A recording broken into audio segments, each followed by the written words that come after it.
Good morning po sa inyo lahat. Isa pang riyugto na ating daily Bible blessings.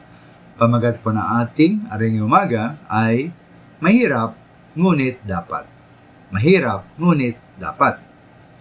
Mari po mga tao na tila mahirap nating madala sa ating Panginoong Hesus ay ating sariling pamilya at makamag-anak. Na marito po nilarawan na nangyari sa ating Panginoong Hesus.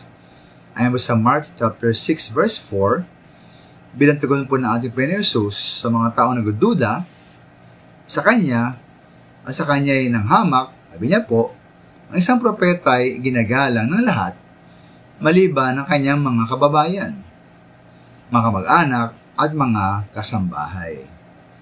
At ayon nga po sa verse 5, di po ang Panginoong Hesus, di po siya nakagawa ng himala roon maliban sa ilang may sakit na pinatungan niya ng kanyang kamay at pinagaling. Ayon sa verse 6, nagtaka po ating Panginoon Hesus dahil hindi sila naniwala sa Kanya.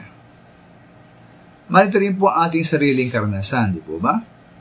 Nagagawa nating sumali at maaring manguna pa sa mga Bible studies. Ngunit, Bible studies sa tahanan ng iba.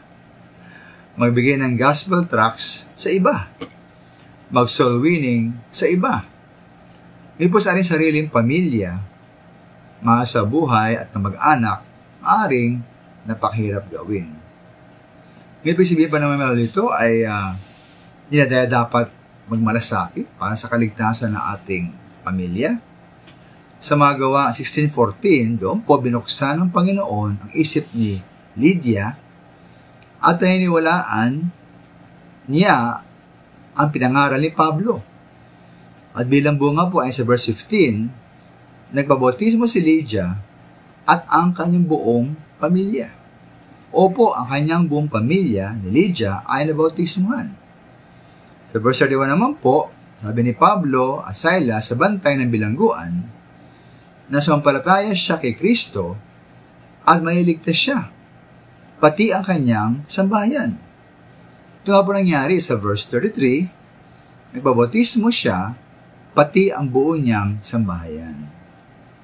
Naman minaman pong nawang naisin ang kaligtasan na ating buong pamilya at ng ating mga sa buhay. Maaaring mahirap mangyari, ngunit po walang posible sa ating Diyos. Maraming salamat po.